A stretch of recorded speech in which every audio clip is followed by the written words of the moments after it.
So, I've been working on this printer for the last few days pretty solidly, and I have put 4 stepper motors for the Y and 2 stepper motors for the X, and I'll just turn it on to give a bit of light.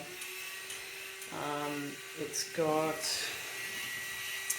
a Galileo 2 extruder,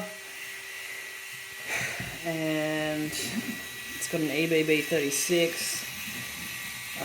It's got this little tiny fan which is like designed for RC ESCs. That's on the hot end.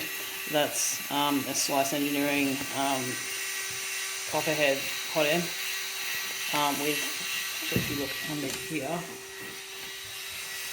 E3D V6 and a CHT 0.4mm nozzle, and got the Valvenator cooling duct, so that works really well.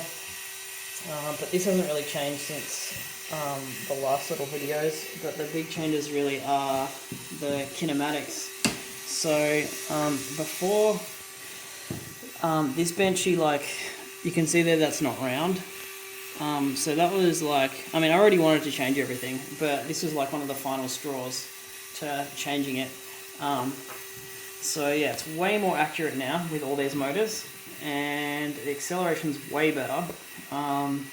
I'm running it at like 10k because anything faster, and I guess the frame's not heavy enough. Yeah, the frame's not heavy enough, and the gantry here is a little bit too heavy, and it just kind of, it doesn't feel good. I think it can do like 22k without skipping, but yeah, 10k seems like a good happy place to be.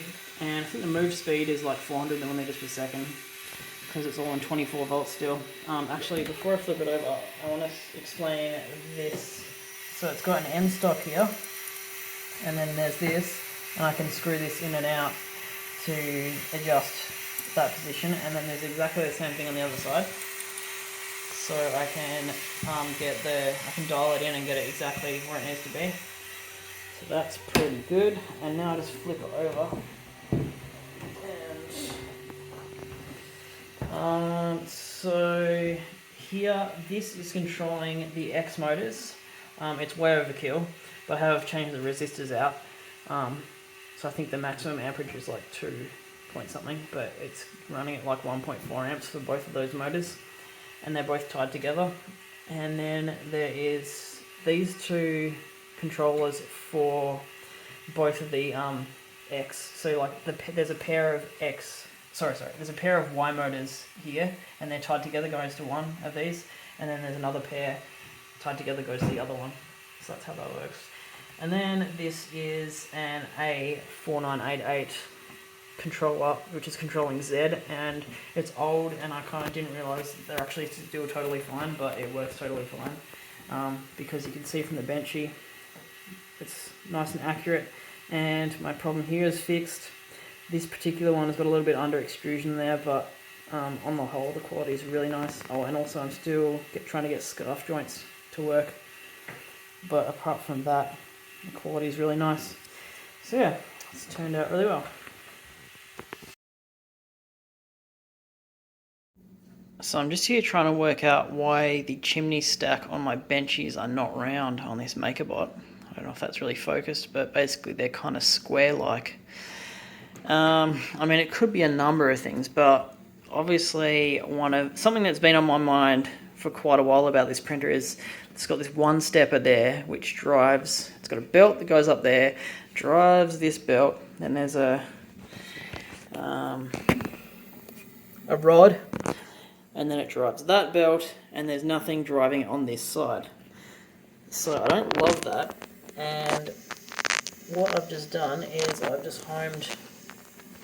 So I've got the steppers locked at the moment, the Y stepper, and something I noticed is, so if I kind of pull the gantry this way, or like there, pull it that way, so that's almost 0.5 millimeter that it's kind of sticking, I suppose. So I don't know if that's the source of my problems, but that's something which I really don't like about this design. I mean, obviously it's an old printer and it was designed, you know, to a price point. They can't just put thousands of stepper motors in here. But I've got a bunch of stepper motors, so I am going to put 4 stepper motors in here. So 1, 2, 3, 4. And yeah, I'm going to be doing a bunch of stuff to it. But yeah, I guess I do wonder if that would be enough to cause this. I kind of feel like there's more than 0.5 mil of inaccuracy in that, so there might be something else at play, but I'm not really sure what it would be.